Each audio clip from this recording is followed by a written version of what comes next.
Assalamualaikum warahmatullahi wabarakatuh. Saya Nirmawati, CGP Angkatan 10 dari PTSPM SMP Negeri 4 Bulukumba, Sulawesi Selatan, akan membahas tentang diseminasi penerapan budaya positif modul 1.4. Selamat menyaksikan. Assalamualaikum warahmatullahi wabarakatuh.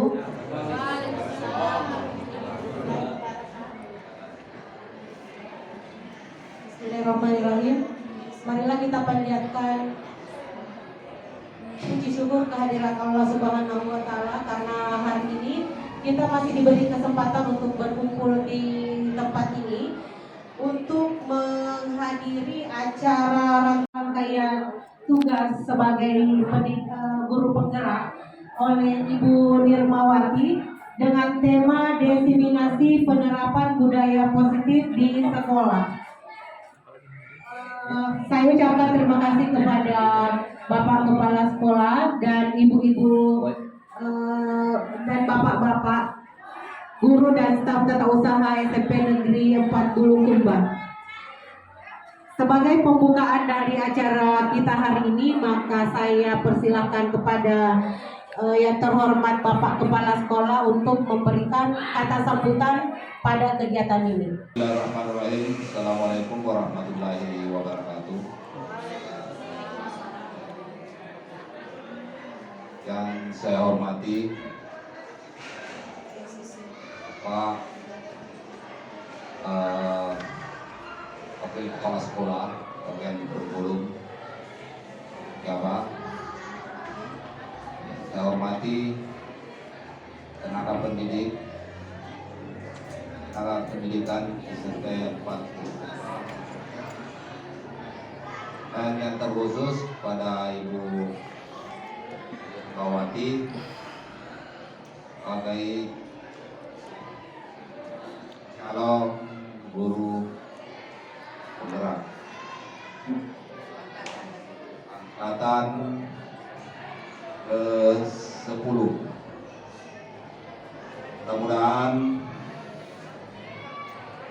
ilmu yang kita dapatkan dari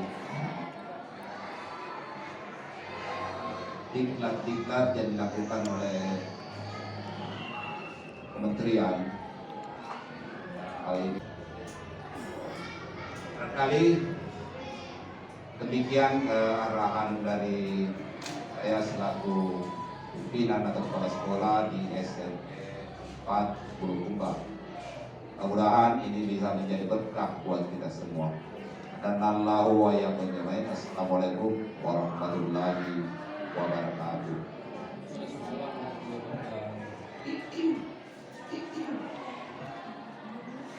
Acara selanjutnya adalah pemaparan materi oleh Ibu Nirmawati. Maka saya persilakan kepada beliau.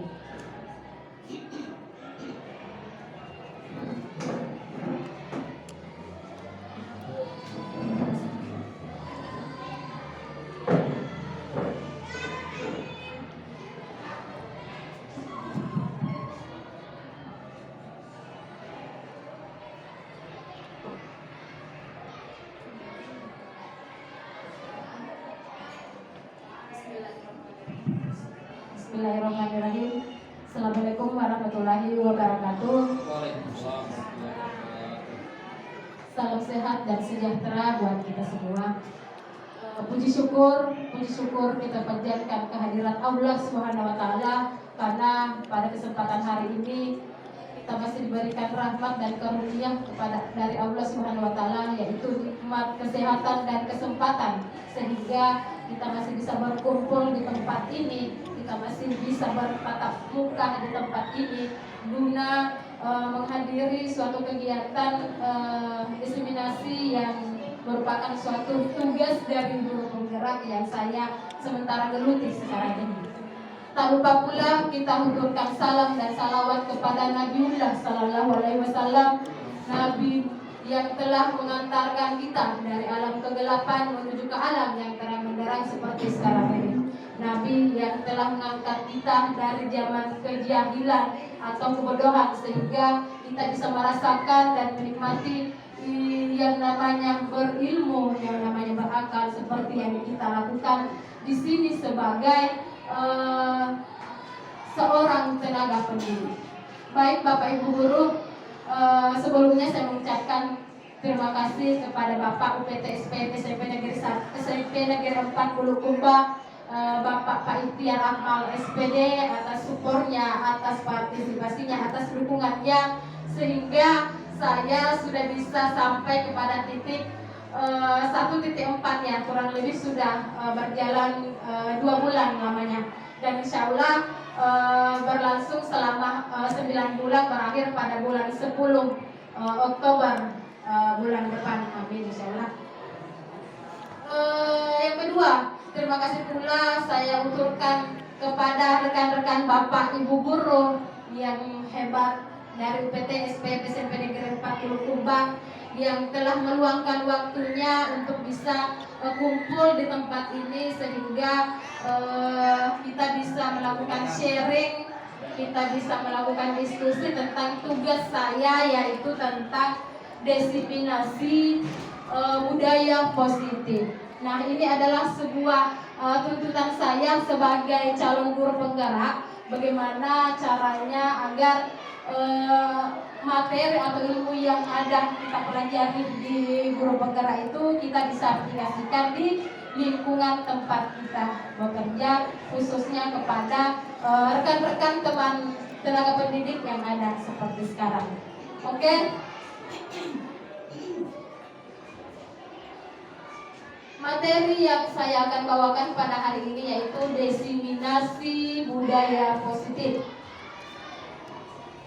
Dalam disiminasi budaya positif itu terdiri dari beberapa pembahasan, yaitu salah satunya diantaranya poin pertama yaitu disiplin positif dan nilai-nilai universal. Nah, dari makna di atas tentu kita ketahui bahwa apa sih makna dari disiplin itu.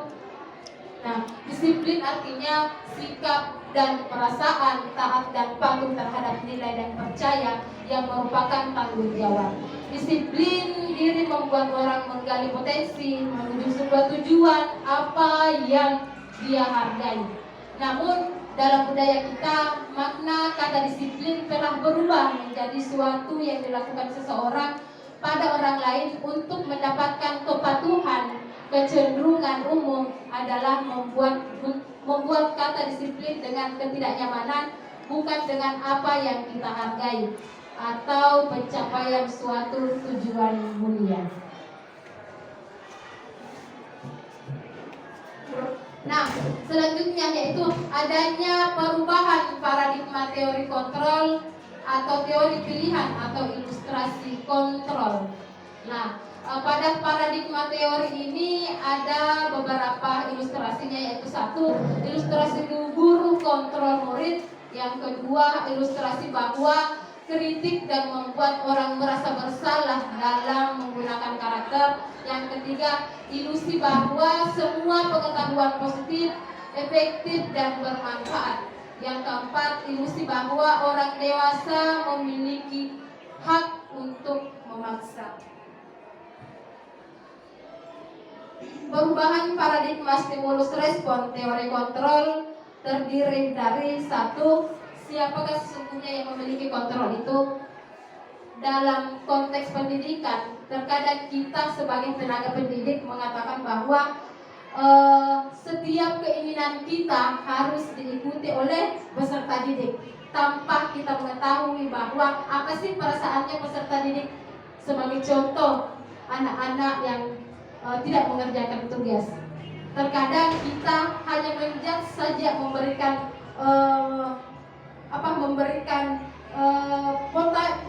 potensi kepada anak bahwa dia itu malas, tapi kita tidak tahu dan kita tidak memberikan kesempatan kepada mereka apa sih sebenarnya yang membuat mereka seperti itu. Mungkin ada beberapa hal yang membuat mereka sehingga mereka lupa, atau mereka misalnya mengalami masalah atau kendala dalam hal pemilihan dan pengumpulan tugas itu. Bisa saja mereka tidak kerja tugas, mungkin di rumahnya ada beban atau ada pekerjaan yang mereka pikul yang diberikan oleh kedua orang tuanya, atau bisa saja mereka tidak kerja tugas, mungkin dia tidak mengerti dan paham tentang apa sih materi yang telah kita berikan kepada mereka. Nah, di sini siapa sih sesungguhnya yang memiliki fungsi kontrol itu? Stimulus responnya yaitu kita mencoba mengubah orang lain berpandangan sama dengan kita. Hampir semua guru, bahkan kita sebagai orang dewasa pasti berpikir bahwa apa yang kita inginkan harus kita terapkan dan harus siswa mengetahui apa yang kita inginkan. Padahal dari teori kontrol itu kata-katanya kita bisa ubah. Seperti apa itu? Kita berusaha memahami pandangan orang lain tentang dunia atau sebuah situasi tersebut. Nah, disinilah perbedaan antara stimulus respon dan teori kontrol. Bisa kita lihat bahwa poin kedua, perilaku buruk dilihat sebagai suatu kesalahan. Betul Bapak Ibu? Kadang sesuatu yang dibuat seorang siswa, kita selalu merasa bahwa dia salah tanpa kita mengetahui apa sih penyebabnya. Nah, dalam situasi teori kontrolnya adalah semua perilaku memiliki tujuan. Mungkin saja peserta didik tidak tahu ya, tidak sepahaman seperti kita pemikiran. Terkadang yang mereka tahu segala sesuatu perbuatannya itu hanya dia pikir untuk sesaat saja. Dia tidak memikirkan sampai kepanjangan dari apa yang dia perbuat. Nah, yang ketiga, orang lain bisa mengontrol saya. Teori kontrolnya itu adalah hanya Anda yang bisa mengontrol diri Anda. Selanjutnya, saya bisa mengontrol orang lain. Teori kontrolnya adalah Anda tidak bisa mengontrol orang lain. Nah, selanjutnya pemaksaan ada pada saat bujukan gagal. Sedangkan kalau kita bisa pahami teori kontrolnya itu bisa berkolaborasi dan konsisten menciptakan pilihan-pilihan yang baru. Nah, kalau seperti ini kadang suatu paksaan yang kita berikan kepada siswa, misalnya kita mengharuskan anak-anak mengikuti apa mau tak, mengikuti apa menjadi aturan tak, kita tidak paham ternyata hal itu bisa kita lakukan dengan menggunakan teori kontrol berupa berkolaborasi dan konsekuensi menciptakan pilihan-pilihan baru seperti itu. Nah, selanjutnya model berpikir menang atau kalah. Sedangkan teori kontrol yang bisa kita lakukan yaitu model berpikir menang-menang. Di sini sebagai kita pendidik tidak ada yang namanya kita sebagai guru yang harus segala kemauan yang bisa kita berikan kepada anak-anak. Tapi di posisi menurut Ki Hajar Dewantara mengatakan bahwa kita sebagai guru adalah seorang yang menuntun, bukan menuntut. Ya, seperti itu ya Bapak Ibu guru. Nah, ya, bisa dipahami ya, kalau yang dulu kita sebagai pengajar, kita ingin menuntut para siswa kita. Sementara dalam profil pelajar Pancasila yaitu menurut Ki Hajar Dewantara, kita sebagai pengajar adalah menuntut, bukan menurut. Nah, selanjutnya disiplin positif. Nah, disiplin positif adalah teori kontrol, teori pilihan dari Dr. William, yaitu Anda tidak bisa mengontrol orang lain, hanya Anda yang bisa mengontrol diri Anda. Makna disiplinnya adalah belajar kontrol diri dengan menggali potensi kita agar menciptakan tujuan melalui mulia, yaitu suatu menjadi seseorang yang kita inginkan berdasarkan nilai-nilai yang kita hargai. Di sini artinya bahwa kita tidak bisa mengontrol orang lain, yang bisa mengontrol itu adalah diri kita. Bagaimana kita sebagai pendidik tentunya memberikan kepada anak-anak bahwa kita apa yang kita maui supaya mereka juga bisa paham, bukan semata-mata untuk mengatakan kepada anak-anak bahwa saya sebagai guru yang harus menentukan apa sih arah yang harus kita jalani. Yang kedua, Semua perilaku memiliki tujuan. Tentunya di sini adalah terkait dengan teori motivasi, yaitu untuk menghindari hukuman, untuk mendapatkan imbalan, untuk menghargai diri sendiri, dan nilai-nilai kebajikan universal. Nah, semua perilaku memiliki tujuan menurut teori motivasi, yaitu untuk menghindari hukuman. Sekarang ini kita lihat peserta didik kita terkadang mereka melakukan sesuatu karena menghindari adanya motivasi untuk menghindari suatu hukuman. Yang kedua, untuk mendapatkan imbalan. Imbalan itu adalah terkadang selain memberi hukuman yang kita berikan kepada peserta didik, ada juga terkadang anak-anak menuntut untuk diberikan imbalan. Selanjutnya, untuk menghargai diri sendiri dan nilai-nilai kebajikan. Yang ketiga, modal berpikir menang-menang, kolaborasi dan berkasus menciptakan pilihan-pilihan baru. Di sini terdiri dari 5 posisi kontrol. Nah, Bapak Ibu guru tahu tidak 5 posisi kontrol kita sebagai tenaga pendidik? Di sini ada yang namanya 5 posisi kontrol. Seperti apakah itu posisi kontrol? 1, sebagai penghukum. Yang kedua, pembuat merasa bersalah. Yang ketiga, teman. Yang keempat, memantau. Dan yang kelima, manajer.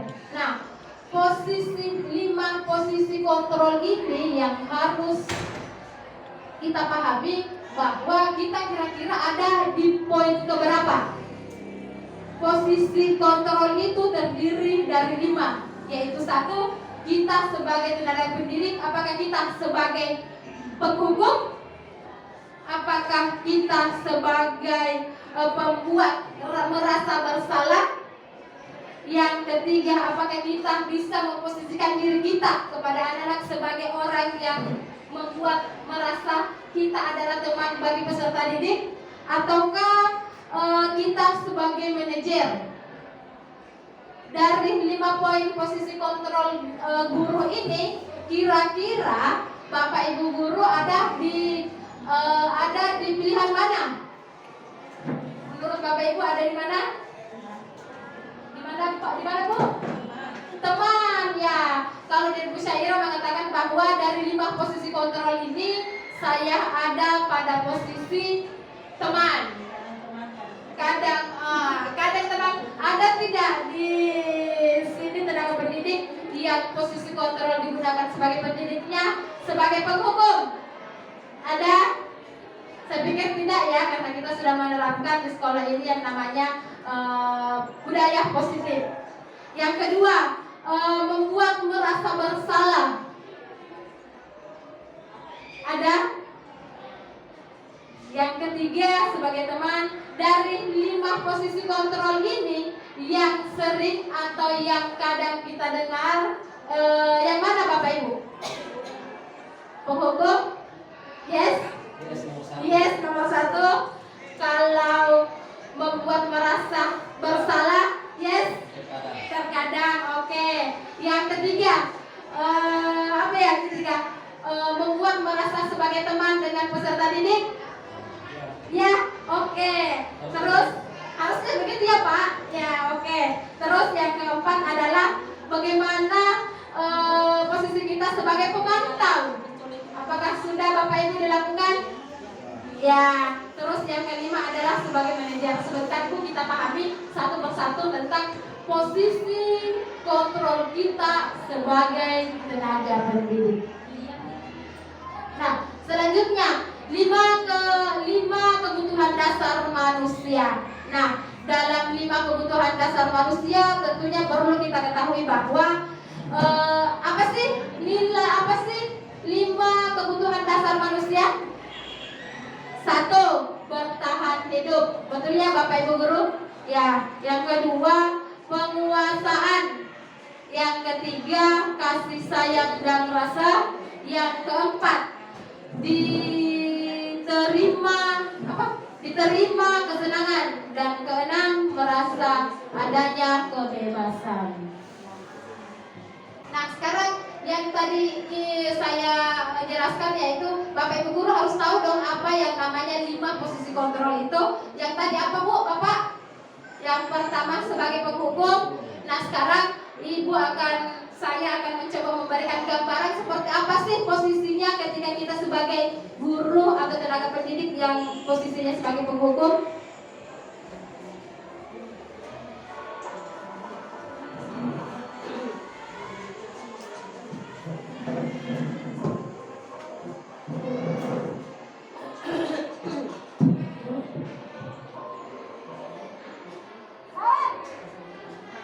Kita lihat ini posisi kontrolnya yang pertama ya Bapak Ibu, yaitu posisi menghukum. Kamu deh, pasti terlambat. Apa coba? Alasan kamu apa lagi? Kapan sih kamu tidak terlambat? Malas sekali ya kamu jadi anak. Dasar pemalas. Kapok sih kamu. Sudah berapa kali terlambat? Sana, kamu keliling lapangan basket 2 kali. Kenapa saya harus ikut lapangan basket, Bu? Kenapa? Kamu orang ibu. Berani-beraninya jawab. Sudah terlambat, masih berani jawab pula. Sekarang, keliling lapangan basket 5 kali sekalian. Biar kapok. Cepat. Pergi sana ke lapangan basket. Oke, pada posisi kontrol pertama, guru ini adalah sebagai penghukum. Bagaimana redaksi dari kegiatannya, bagaimana redaksi dari seorang guru yang menerapkan posisi kontrol pertama, yaitu sebagai penghukum. Kira-kira di antara Bapak Ibu guru yang ada di sini masih menerapkan tidak masalah posisi kontrol menghukum? Tidak ya, alhamdulillah kalau sudah tidak ada yang melakukan posisi kontrol menghukum. Nah, selanjutnya, yang kedua adalah bagaimana posisi membuat merasa bersalah. Silahkan kita simak videonya.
Posisi kontrol kedua ini adalah bagaimana seorang tenaga pendidik memberikan merasa bersalah kepada anak-anak. Dari sini kita lihat bahwa bagaimana gurunya takut terhadap nanti dimarahin kepala sekolah, bagaimana tanggung jawab terhadap pemberian kehadiran di kelasnya. Selanjutnya posisi kontrol ketiga. Posisi kontrol ketiga yaitu posisinya sebagai teman. Kita simak ya.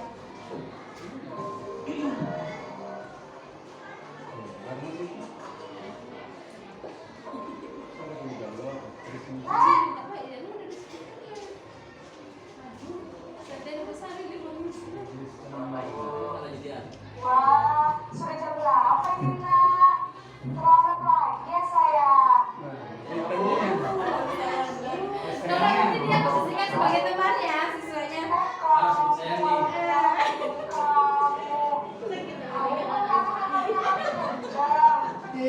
Apaan sih?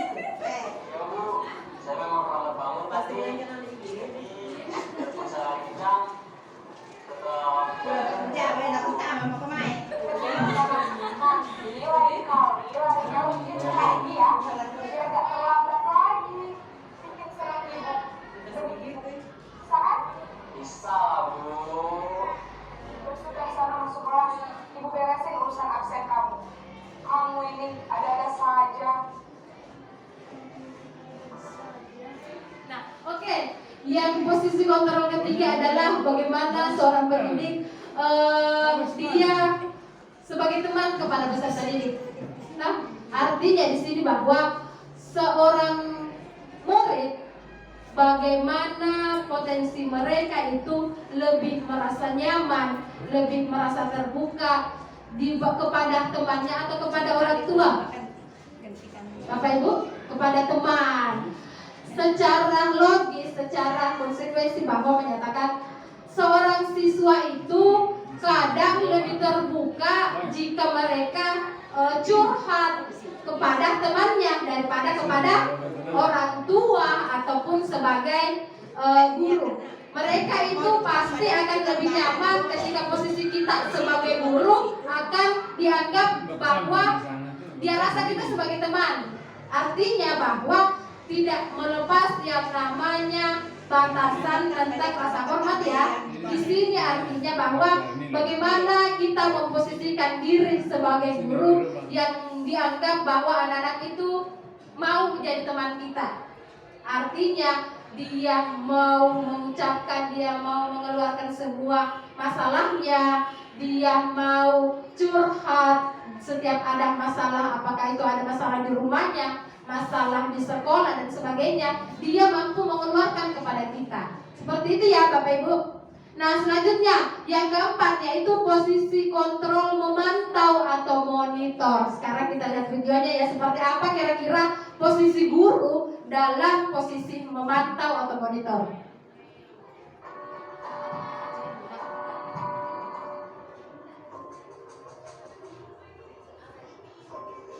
Narin lagi.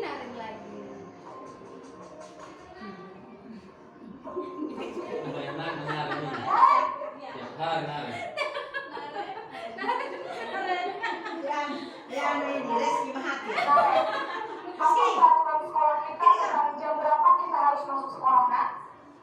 Kita harus di sekolah jam 7 Bu. Iya betul, sekarang sudah jam 7.20. Kalian sudah tahu konsekuensinya jika terlambat hadir? Paham Bu, saya harus tinggal kelas pas jam istirahat selama 20 menit. Iya benar, konsekuensinya demikian.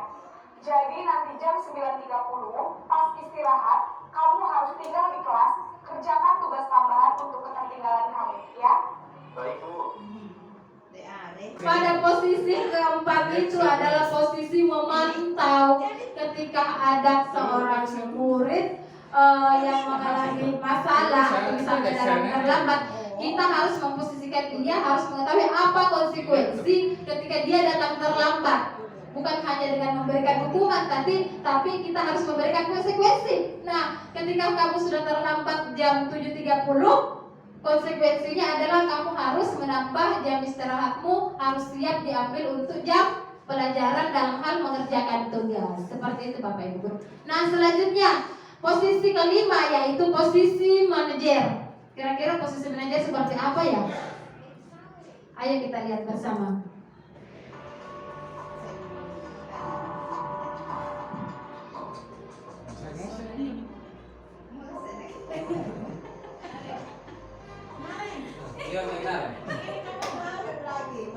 Coba perhatikan ekspresi gurunya. Aduh, lihat ekspresi anak ini. Selamat pagi Bu. Selamat pagi, Naren. Maaf Bu, saya terlambat. Iya, sekolah masuknya jam 7, sekarang sudah jam 7.20. Jadi sekarang bagaimana ini, Naren? Maaf Bu, saya lupa setel alarm saya semalam. Baiklah, menurut kamu, keyakinan sekolah yang mana yang perlu kamu tingkatkan? Menghargai diri sendiri dan orang lain mungkin ya Bu. Setuju. Jadi, apakah Naren meyakini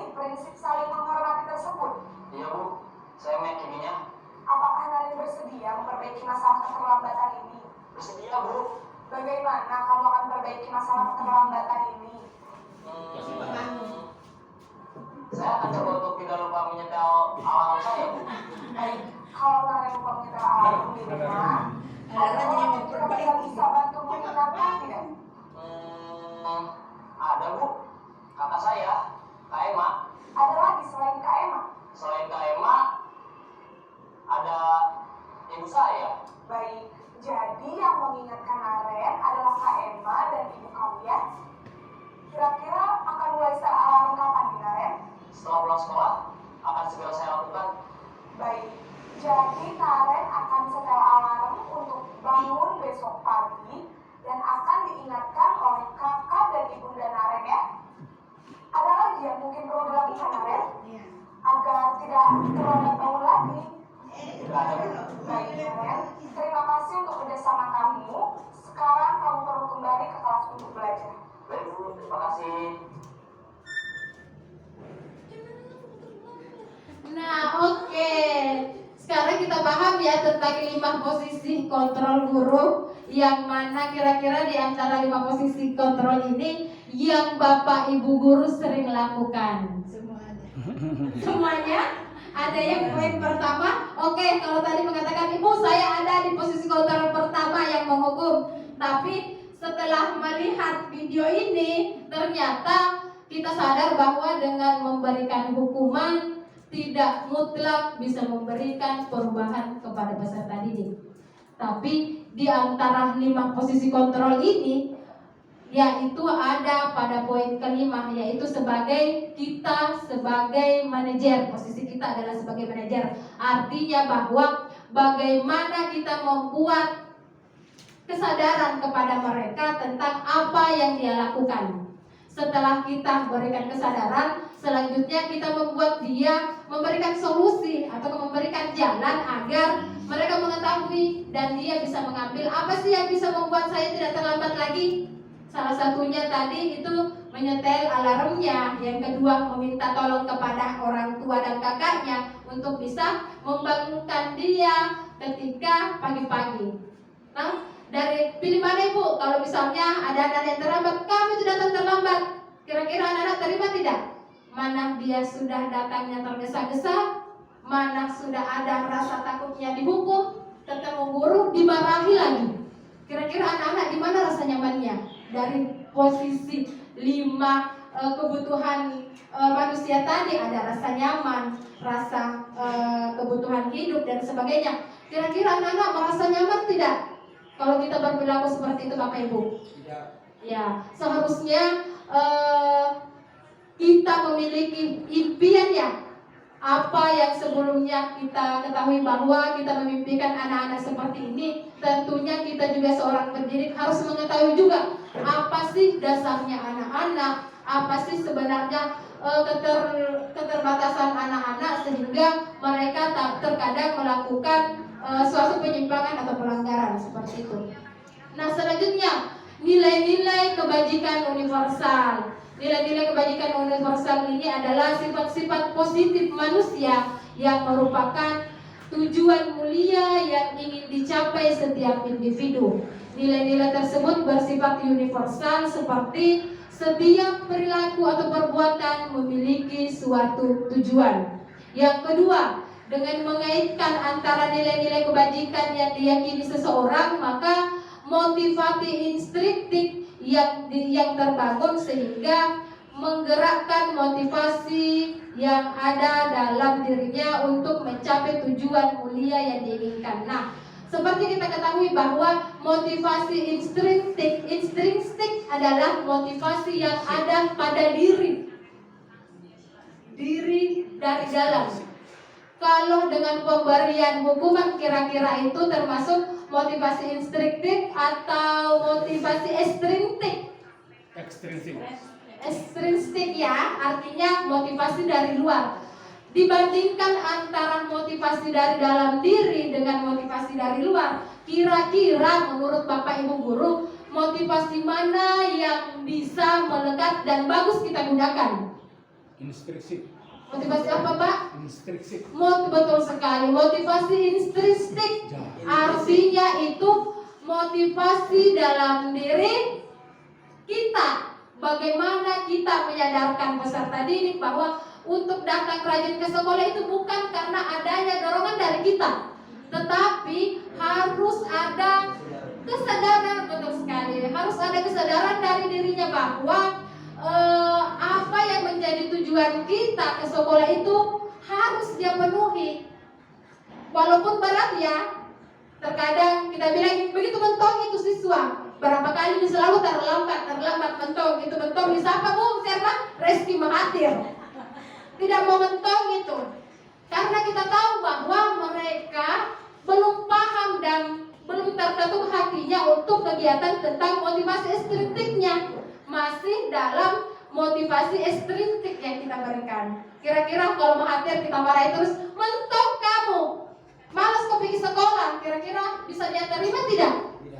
Tidak, Bapak Ibu guru. Tapi tujuan kita di sini bagaimana kita menyentuh hatinya, bagaimana kita memberikan dia pemahaman supaya dia mengetahui dan menyadari sehingga dia sendiri yang bisa merubah perilakunya. Seperti itu ya, Bapak Ibu.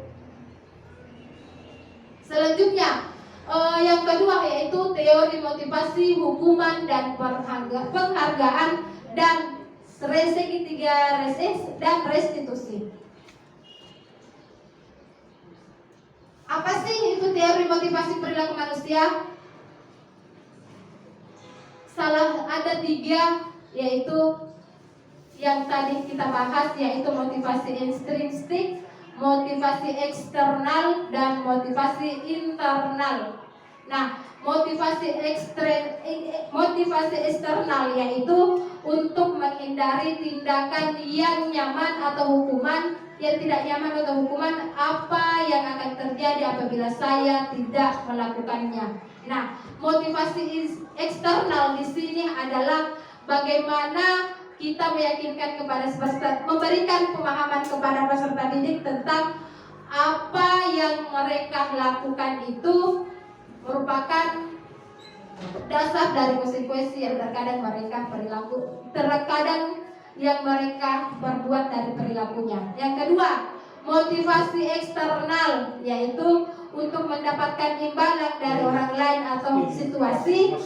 Ada yang akan didapatkan apabila melakukannya. Ini sesuai dengan teori Maslow yaitu pemberian reward atau hadiah ya. Terkadang mereka merasa tergerak apabila mereka diberikan reward atau hadiah seperti itu. Nah, kalau misalnya yang selanjutnya yaitu motivasi internal, yaitu tujuan disiplin positif, yaitu untuk menghargai diri sendiri. Saya akan menjadi orang seperti apa bila saya melakukannya. Artinya posisi motivasi internal ini adalah bagaimana kita menyadarkan peserta didik kita untuk mereka memahami, untuk mereka sadari bahwa apa yang saya lakukan ini merupakan hal yang baik untuk saya maupun hal itu yang tidak baik buat saya.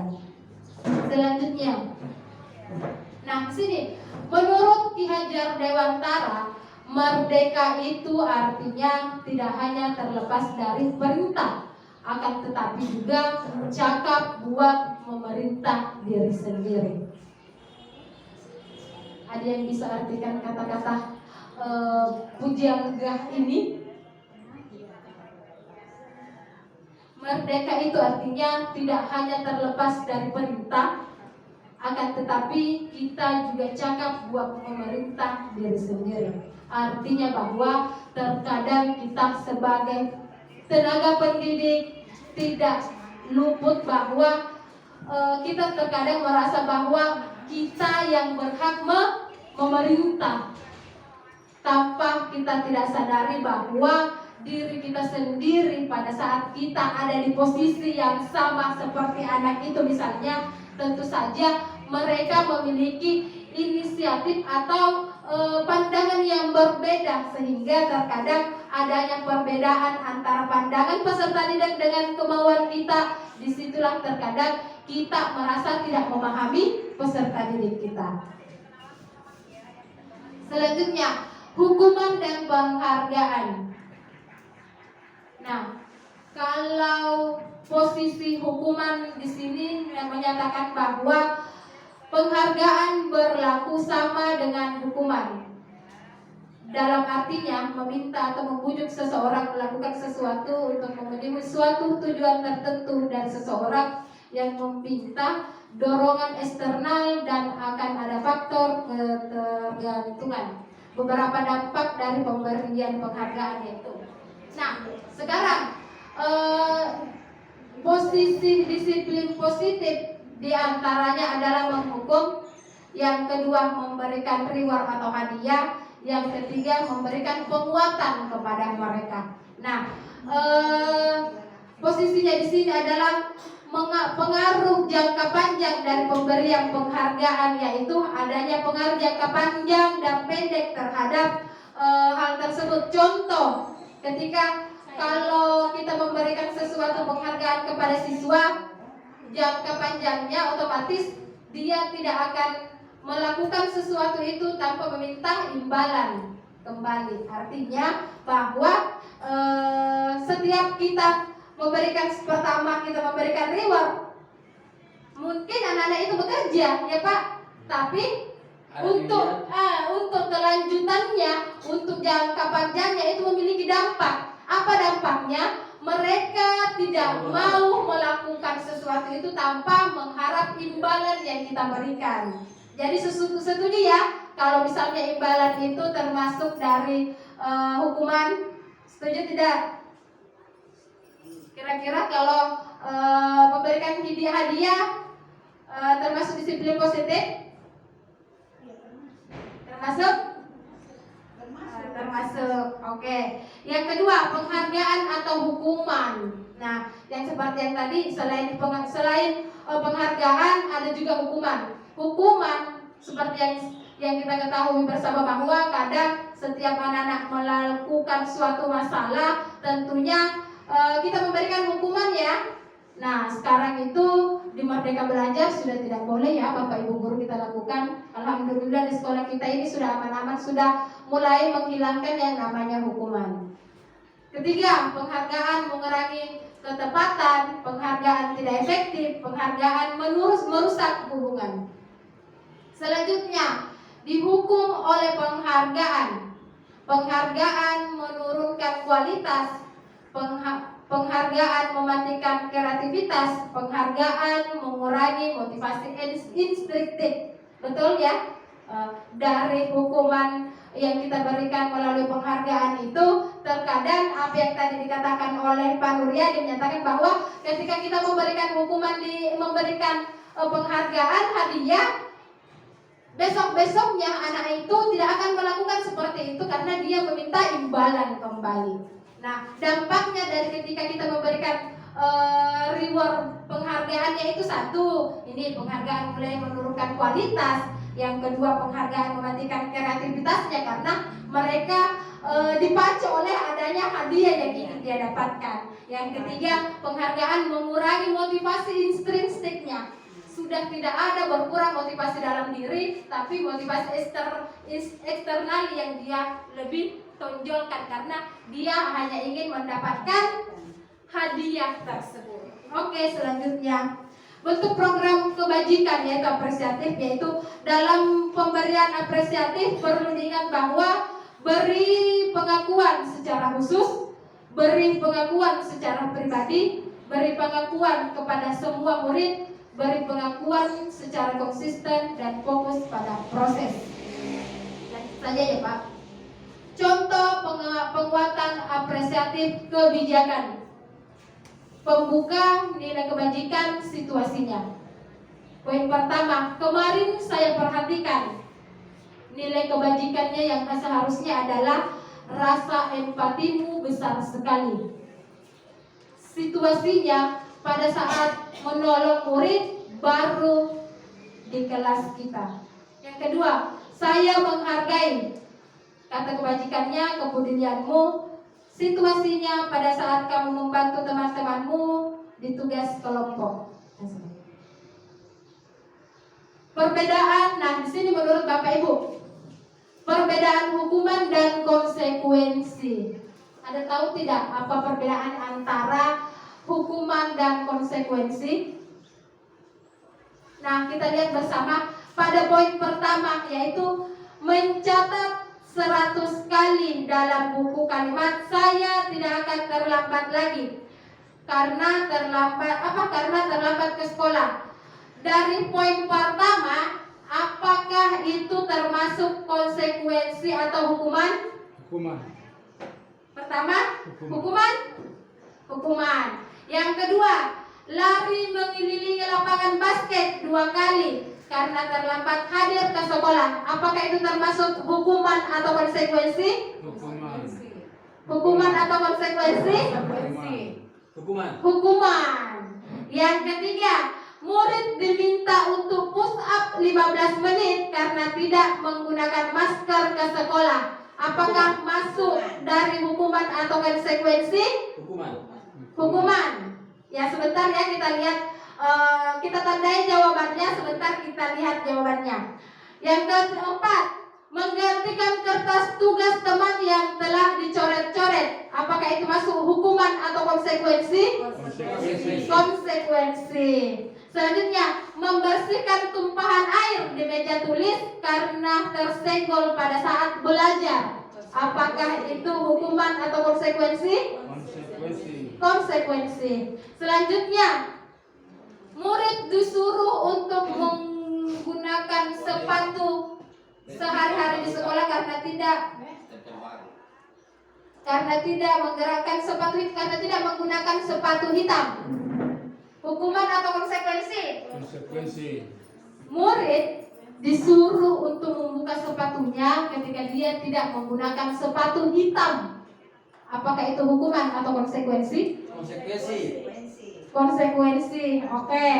Yang selanjutnya, lari mengelilingi lapangan basket 2 kali karena terlambat 10 menit dalam pelajaran PJOK.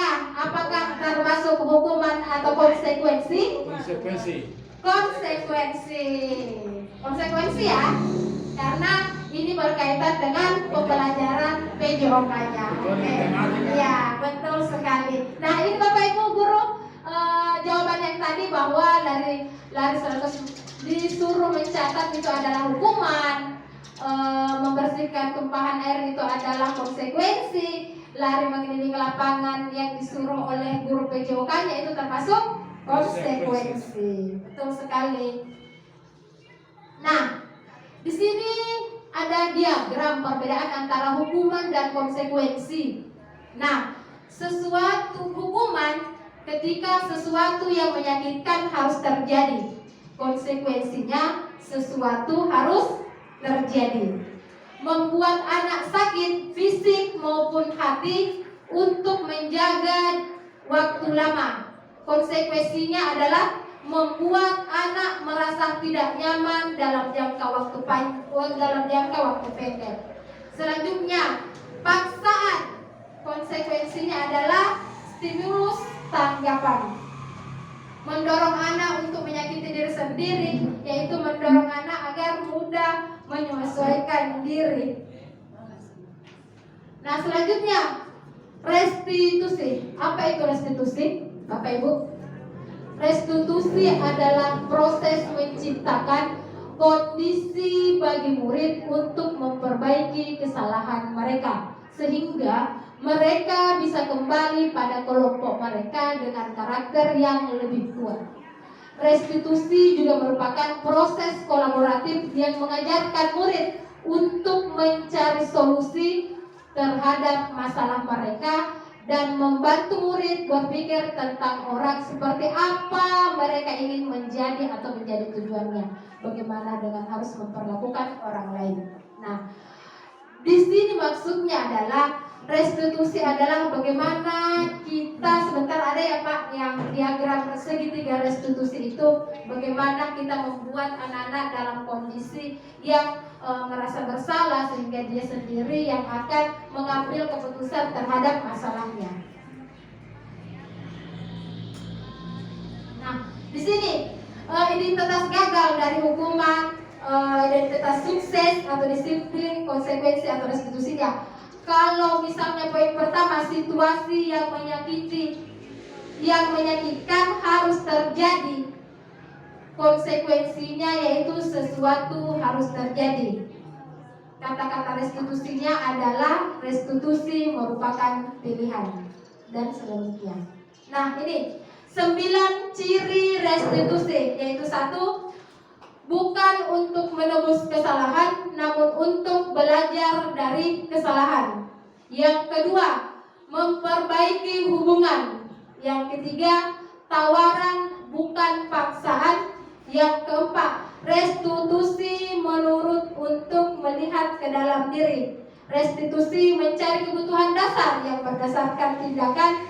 Yang keenam, restitusi diri adalah cara yang paling tepat. Yang ketujuh, restitusi fokus pada karakter bukan tindakan. Restitusi fokus pada solusi. Yang berikutnya adalah restitusi mengembalikan murid yang berbuat salah kepada kelompoknya. Betul yang dikatakan bahwa fokus kita adalah pengembangan karakter bukan pada tindakan. Nah, poin masalah ketiga yaitu keyakinan kelas. Bapak Ibu Guru tahu tidak tentang keyakinan kelas? Bahkan Bapak Ibu Guru sudah pernah buat ya tentang kesepakatan kelas. Iya, betul. Keyakinan atau kesepakatan kelasnya. Mengapa? Nah, Bapak Ibu, yang Anda lihat di depan, yang mana yang merupakan keyakinan kelas di antara dua gambar di atas? Ada yang tahu? Gambar pertama itu kesepakatan kelasnya adalah datang tepat waktu, mengucapkan salam, menjaga kebersihan sekolah, berdoa sebelum dan sesudah kegiatan, aktif dalam pembelajaran atau tertib. Yang di sampingnya lagi kesepakatan kelas, kami guru dan murid yang saling menyayangi, kami murid yang semangat belajar, kami murid yang peduli dengan kata-kata, dengan teman-teman. Menurut Bapak Ibu, dari dua jenis keyakinan atau kesepakatan kelas di atas, yang mana kira-kira yang Bapak Ibu lebih senangi untuk bisa diterapkan kepada peserta didik? Yang mana Bapak Ibu? Kiri atau kanan? Di depan ada dua ya, ada kesepakatan kelas yang satu, kesepakatan kelas yang satunya.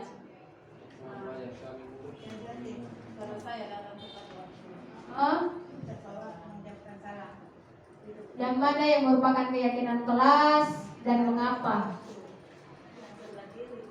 Kiri yang ini ya, datang tepat waktu, mengucapkan salam, menjaga kebersihan sekolah, berdoa sebelum dan sesudah kegiatan, aktif dalam pembelajaran. Nah, kalau ini adalah kesepakatan kelas yang satu, yang kedua kesepakatan kelas yang satunya itu kami guru. Coba lihat di antara ini. Nah, sebelumnya saya mau tanya, kesepakatan kelas itu apakah hanya murid yang harus mengikutinya? Guru dan murid Harus sepakat ya, harus ada kesepakatan antara guru dengan murid. Bukan cuma muridnya yang kita buatkan kesepakatan, tapi harus kita juga yang harus konsisten dalam pembuatan kesepakatan itu. Nah, kalau yang poin B, kesepakatan kelasnya itu kami guru dan murid yang saling menyayangi. Yang kedua, kami murid yang semangat belajar. Kami murid yang peduli dengan teman-teman. Kalau dari dua kata ini, untuk relevan kata tentang positifnya, disiplin positifnya ada pada kesepakatan yang sebelah kanannya. Ada pada kesepakatan kelas yang sebelah kanan, karena di sini membuat tentang kesepakatan bukan hanya kepada siswa, tetapi kesepakatan itu kita buat antara guru dan siswa. Tentunya yang harus mematuhi aturannya adalah guru dan siswa itu sendiri. Seperti itu ya. Nah sekarang, kata-kata di atas menyatakan bahwa selalu kembalikan buku ke tempatnya, itu keyakinan kelas, itu masuk dalam tanggung jawab. Di dalam mengganggu orang lain, itu masuk dalam menghormati orang lain. Hadir di sekolah 15 menit sebelum pembelajaran dimulai, itu merupakan menghormati orang lain dan sebagainya. Materi keempat yaitu kebutuhan dasar manusia dan dunia kualitasnya. Nah, kebutuhan dasar manusia itu terdiri dari 4, yaitu 1. Kasih sayang dan rasa ingin diterima. Yang kedua, penguasaan. Yang ketiga, kesenangan. Dan keempat, kebebasan. Bisa jadi menurut kita anak-anak yang bolos itu kita anggap bahwa dia nakal. Tapi di sisi lain bisa saja mereka seperti itu karena mereka ada beban atau ada rasa jenuh sehingga dia berperilaku seperti itu. Yang kedua, kebebasan. Nah, ketika anak-anak merasa malas atau boring dalam belajar di kelas, bisa jadi kita memberikan dia pembelajaran di taman supaya dia ada rasa tampilan berbeda dalam hal pembelajaran sehingga mereka lebih bisa fokus dalam pembelajaran. 5.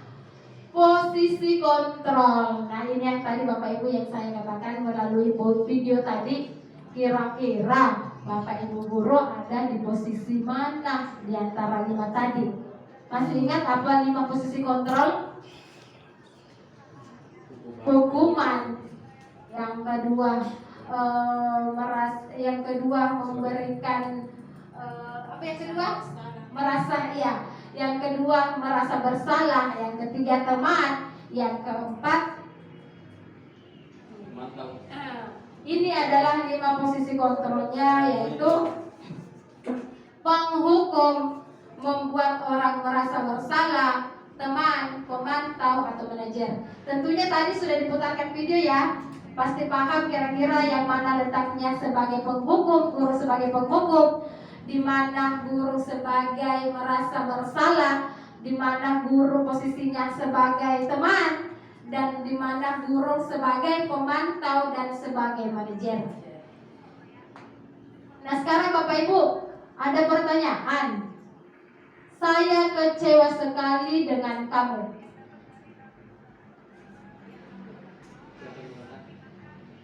Yang kedua, kamu tidak pernah melakukannya.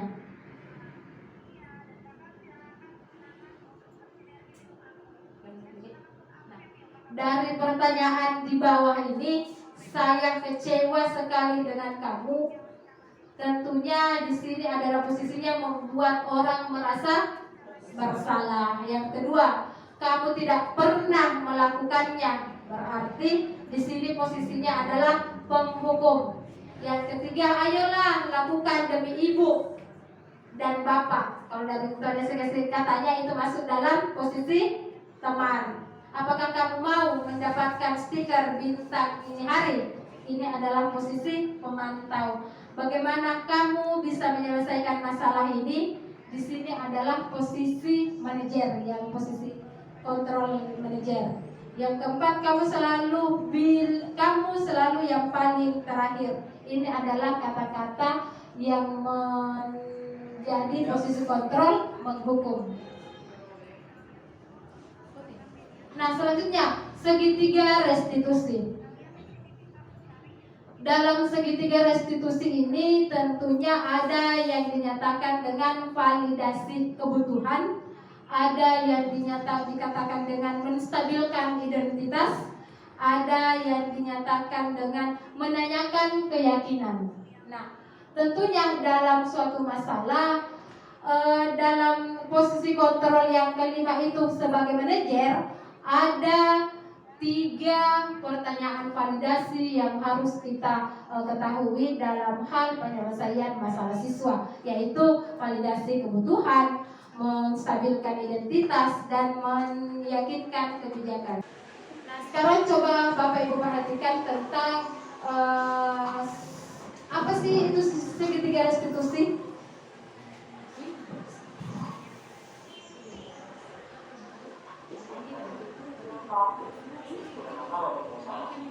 Kenapa ada di sini? Kesel Pak, kesel banget. Masa aku dikatain uang pindah Pak? Ya aku marah lah. Aku dari dikatain mereka di depan kelas. Kesel banget. Oh, ya pasti kamu marah. Bapak juga akan marah apabila ada yang dituduh Bapak seperti itu. Kemudian, pada saat itu, kamu mau melakukan apa? Terus saya cuma kayak mereka lah Pak. Kesel banget. Saya bisa dia di teman-teman lain. Oh, begitu. Pasti kamu melakukan seperti itu hanya untuk alasan tertentu, bukan? Iya lah, saya diam saja Pak. Ya saya jalan ini lah. Aku Pertahanan harga diri itu sesuatu yang penting buat kamu. Untung kamu jadi tidak berpikir keras. iya Pak. Untung saya masih bersabar. Tapi saya mau minta hadiah. Terus padahal saya masih jalan ini lah. Ya, pasti ya. Tapi kamu memilih untuk tetap bertahan dan bersabar. Kamu memilih untuk tidak berbuat lebih parah lagi, kan? Iya. Nah, sekarang coba kita lihat lagi. Tindakan kamu yang mentah-mentahkan di kelas. Tindakan kamu itu kira-kira sesuai dengan keyakinan kelas atau untuk kamu tidak? Enggak lah Pak. Capek Pak jadi pengawas. Jadi, keyakinan akan titik mana yang kurang sesuai dengan keinginan kamu? Ya, saya sebenarnya sangat menghargai orang lain. Mungkin saat itu saya menjadi emosi. Jadi, tidak menginginkan sikap itu. Kamu meyakini tidak? Penghargaan orang lain itu penting buat kamu. Yakin lah Pak. Iya. Kamu yakin?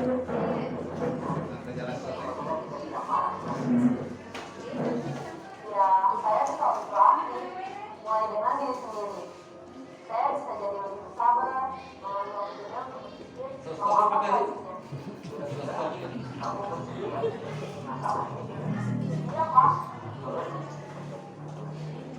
Kamu akan jadi orang seperti apa?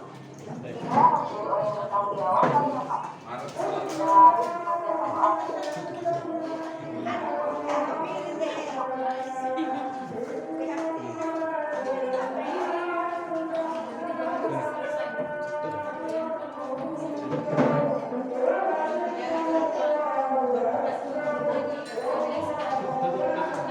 Itulah tadi tentang video tentang restitusi, segitiga restitusi.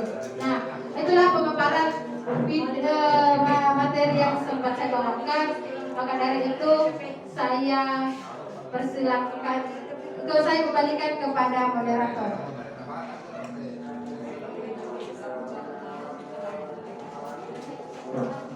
Terima kasih kepada Ibu Nirmawati atas pemaparannya yang sangat bermanfaat bagi kami semua, bagi kita semua, Bapak dan Ibu guru.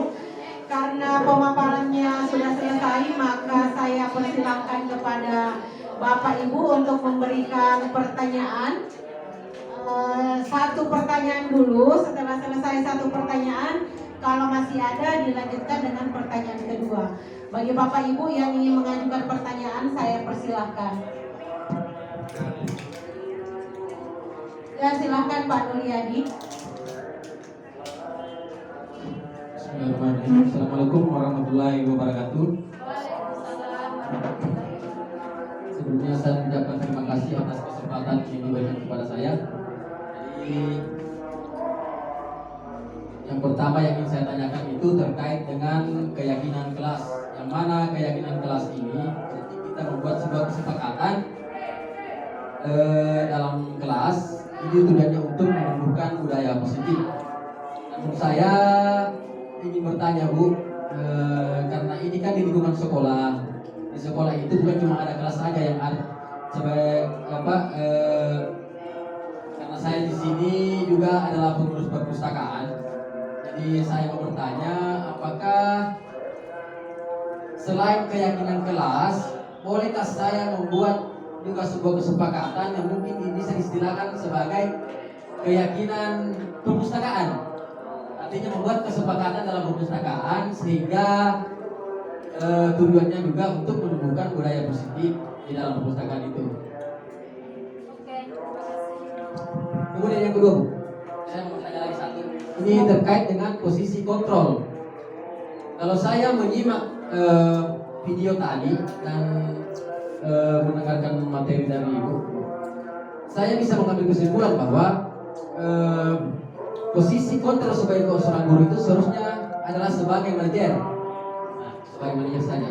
Jadi pertanyaan saya, apakah di antara kelima posisi kontrol sebagai guru ini, apakah kita cukup jadi sebagai manajer saja dan mengabaikan keempat posisi kontrol yang lain? Terima kasih, Bu. Oke, terima kasih. Saya kembalikan. Pertanyaan yang luar biasa, langsung saja ya. Terima kasih pertanyaan yang luar biasa dari Pak Nuryadi. Pertanyaan pertamanya yaitu tentang pembuatan keyakinan kelas. Keyakinan kelas itu terkadang dibuat oleh wali kelas yang disusun dan disepakati dan ditempel di kelas masing-masing. Nah, pertanyaannya itu apakah di Pak Nuryadi sebagai guru mapel dan dia pun merangkap sebagai pengurus perpustakaan, apakah bisa saya membuat kesepakatan kelas ya di kelas, sementara kesepakatannya itu sudah ada sebelumnya. Nah, tentunya kalau kita posisinya sebagai guru mapel, guru mata pelajaran yang membuat kesepakatan kelas, ketika kesepakatan kelas itu sudah ada tertempel dan dibuat oleh wali kelas dan peserta didik, tentunya mereka kan sudah menempel, Bu, Bapak Ibu sudah menempel di kelasnya masing-masing.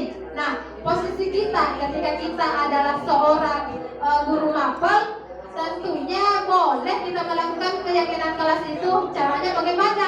Pada saat pertama melakukan di awal pembelajaran, pada saat kita pertemuan pertama di awal pembelajaran itu, kita guru mapel bisa melakukan kesepakatan kelas kepada siswa untuk dipatuhi dan disepakati antara guru mapel sendiri dengan peserta didik seperti itu, tanpa mengurangi posisi kesepakatan keyakinan kelas yang ada ditempel di kelas masing-masing. Yang kedua, pertanyaan yang bagus dari Pak Nuryadi tentang kalau misalnya di perpustakaan, apakah keyakinan kelas itu bisa diberlakukan juga?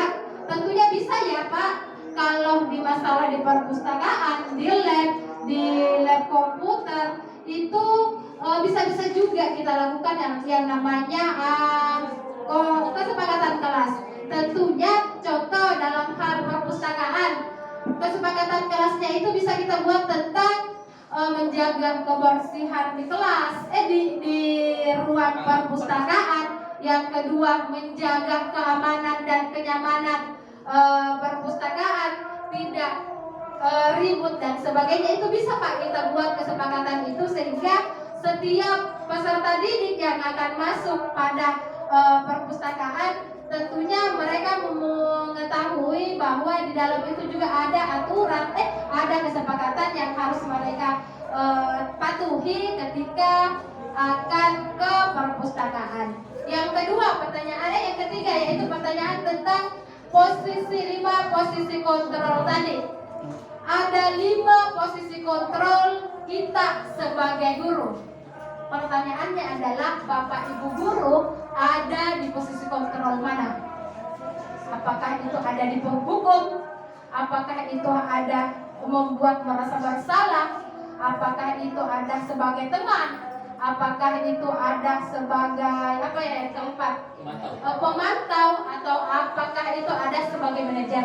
Tentunya di antara 5 posisi kontrol ini pastinya yang tadi yang dikatakan oleh Bu Siarma, bahwa tadi saya ada di posisi kontrol yang pertama, saya terkadang ada pada penghukum, tapi karena setelah melihat melihat video yang tadi bahwa lebih bijaknya kita sebagai tenaga pendidik tentunya memposisikan kita sebagai guru atau tenaga pendidik yang bisa diterima oleh peserta didik. Nah, dalam hal ini tentunya ada pada poin manajer, tapi tidak menutup kemungkinan, Bu, saya belum bisa sampai di manajer, saya hanya bisa sampai ke pemantau. Misalnya anak-anak saya sudah kasih saya sudah rangkul dia, saya sudah tanya, bilang, nah kerja tugasmu seperti ini, tapi dia belum bisa mengerjakan, sehingga saya baru pada posisi pemantau. Minggu depannya saya pantau lagi, Bu, mereka.